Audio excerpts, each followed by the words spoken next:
Well, have you been big enough to win the battle with Grub 2? I think so. So let's just take a look at what we conquered in this module. We started off by looking at the way perhaps if we had a corrupt installation, we could reinstall Grub2, so Grub2 minus install, and here we're putting it into the master boot record of /dev/SDA. We were looking at /etc/default/grub, and then here we could configure defaults such as the timeout and options that we want for all of our kernels.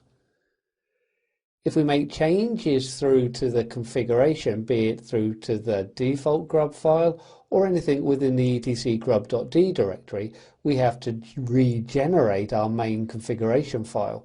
So we've already seen that a few times during this course, so grub2-muck-config.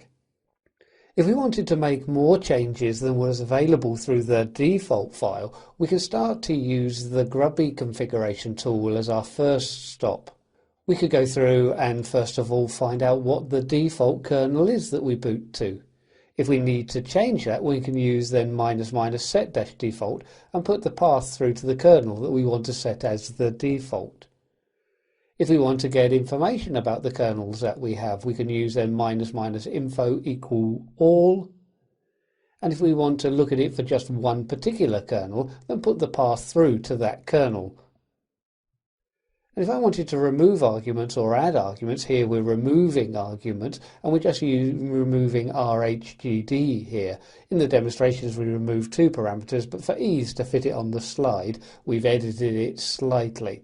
And here we're only doing it for the entry that relates to the kernel that we mention. And of course this would be the full path through to your kernel. If we need to password protect our grub menus, then we can do so, and we can protect the whole of the menu system if we go through and edit our users file. So going through and editing /etc/grub.d 01_users. We can tidy up the configuration a little bit from the defaults, and it should then end up editing after this point, where we just have our set super users, and we can have it equal root or Andrew or anything. But remember, these are not Linux user accounts. They're user accounts that are referenced only by grub2. Here we're setting the clear text password, so the password for Andrew of then the password that we show on the screen. We then need just to make sure that we haven't deleted the ender file, and this is just the here document that we're using with the cat command. If we want to make our own custom menu entries, then we can go through and put an entry in like this. And we can see the information here. This would go through again into our grub.d directory. We'll be adding this menu entry through into the 40_custom file. And you can see that we've got our menu title, and we're starting to load then our modules.